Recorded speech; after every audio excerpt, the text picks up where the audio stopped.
भैया कोट जे हलखाना मोरा बोले कहना भैया कोट जे हलखाना बोले कहना भैया कोट जे हलखाना मोरा बोले कहना कबूत जाना बड़ी सदी न खाना बड़ी सदी न खाना बड़ी सदी न खाना बड़ी सदी न खाना तू बड़े भइले ना कोवले जिया बुआ तू बड़े भइले ना कोवले जिया बोलंगा ओ तू बड़े भइले ना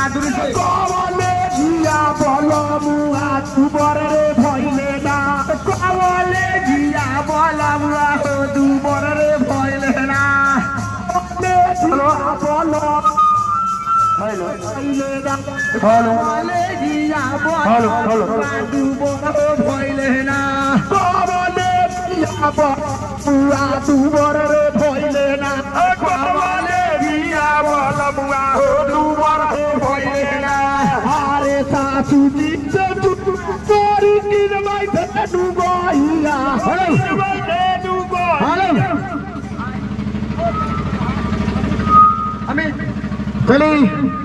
अमित कुमार जी की तरफ से माता बनी के दरबार में 11 रुपये का दान एल्बा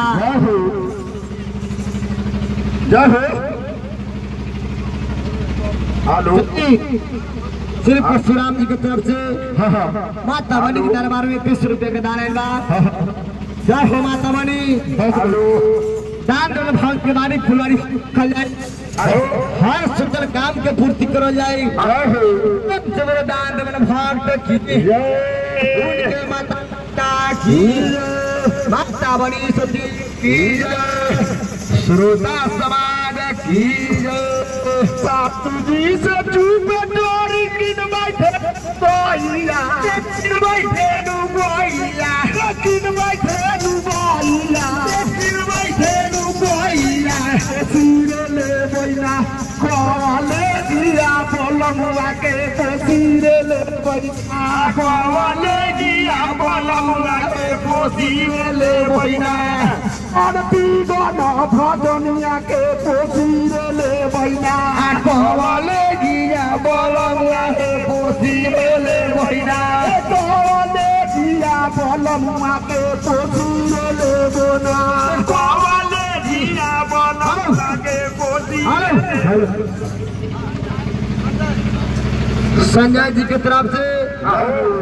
अपनी के दाना में 21 रुपये के दान एल्बा प्रेम से मेरे दान देवन भक्त की जय माता पिता की जय श्रोता समाज की जय माता बनी सती की जय कबूत जाना बड़ी सती न खाना बड़ी सती न खाना बड़ी सती न खाना बड़ी सती न खाना तू बड़े भइले ना कोवले जिया बोलो बुआ तू बड़े भइले ना कोवले जिया बोलो बुआ तू बड़े भइले ना कोवले जिया बोलो बुआ तू बड़े भइले ना कोवले जिया बोलो हो तू बड़े भइले ना कोवले जिया बोलो बुआ हे भइले ना कोवले जिया बुआ हो तू बड़े भइले ना अरे सासू जी से तू चोरी किन बैठे नु गइया किन बैठे नु गइया किन बैठे नु गइया किन बैठे नु गइया कोवले जिया बोलमुआ के सिरले बोना कोवले जिया बोलमुआ के सिरले बोना कोवले जिया बोलमुआ के सिरले बोना कोवले जिया बोलमुआ के सिरले बोना कोवले जिया बोलमुआ के सिरले बोना कोवले जिया बोलमुआ के सिरले बोना बेटा अरे जब से तोरा घर में आईली हो तब तो बड़ा दशा बा कैसे दशा हम अरे हमारे बाबूजी 5 लाख रुपया तिलक गनलक। हाँ हाँ आए गो हीरो होंडा गाड़ी जाए हो तब हमार बाबूजी कहला बोल दे ओ घर में जाई है आ सास न तू अपन देह चटवाई है जाए मुंगरी से दो हमरा का पाई ए ना सुनाई जरा ए तोहर बाबू हमारा बाबू का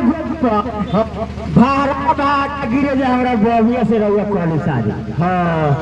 अरे हमार बाबू मछली के मुड़ाला रूसा रहे